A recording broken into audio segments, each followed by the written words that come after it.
Hi, everybody, I'm back, and this time I want to talk about some more spiritual things going on with me versus medical, like I have so far.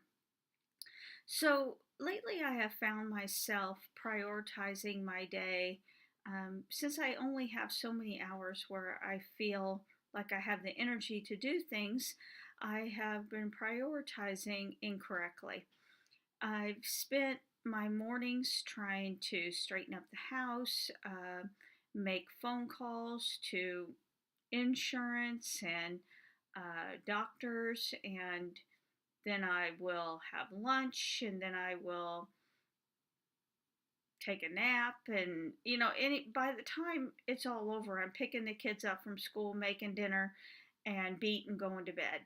And not once have I sat down and just relaxed in the presence of uh, God and talked to Him and studied His Word.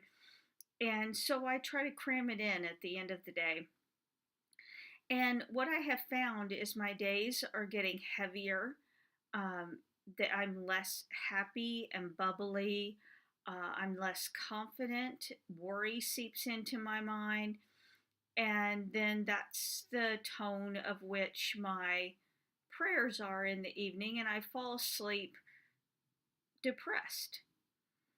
Um, so I rearranged things, and well, no, I'm not perfect, but I did try to put God first, and I noticed a immediate drastic change in how I felt each day and how much energy I had and how happy I am, um, how well I take care of myself, and so on. So I just want to use that as a testimony of, you know, God tells us to do things, and they're not just words. They're there because they are the truth. And if we would just get out of our stubbornness and obey them, we would get to enjoy the fruit of that truth, and it's worth it. So please try to do that in your own life. Set those daily priorities straight. Now, another thing about priority that I want to talk about is about priority of earthly things versus heavenly things.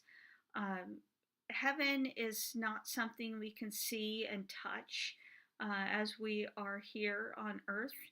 And because of that, the things of this earth seem so much more important, and we hold on to them more versus spending time excitedly anticipating something that is so unimaginably fantastic that we can't wrap our heads around.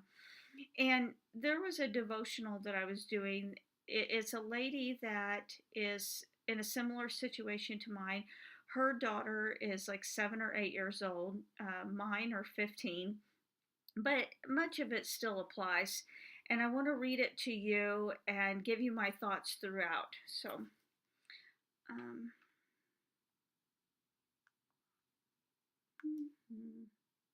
if I find it, I should have had it queued up. Here we go. So this lady is talking about her and her daughter. And she says, she and I will talk about searching for God's grace and naming it in this life and knowing grace in its fullest, and once we are in the presence of Jesus in the next life.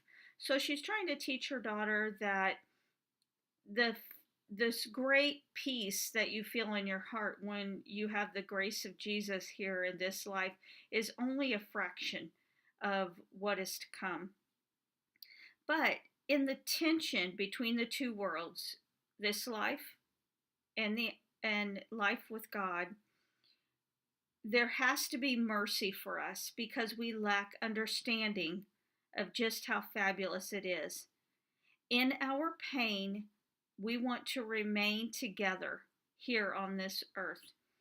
And I find that my worries are not of dying. There's pain medicine for that, there's hospice for that.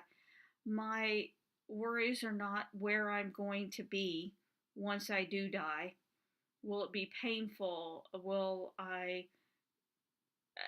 I don't know. I just don't think about those things. I know it will be fabulous. But where my pain comes from is knowing that my family, my loved ones, the people here that are still on this earth will have no concept of the joy and the pleasure that I am experiencing. And because of that, they will have a great deal of pain.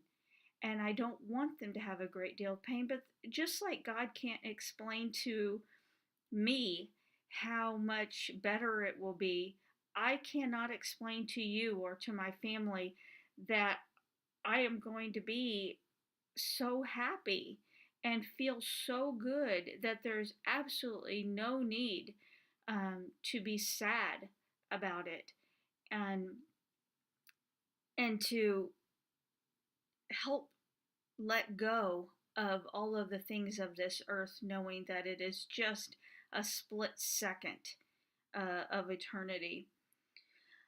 Okay, let me finish reading this. All I know is being her mommy.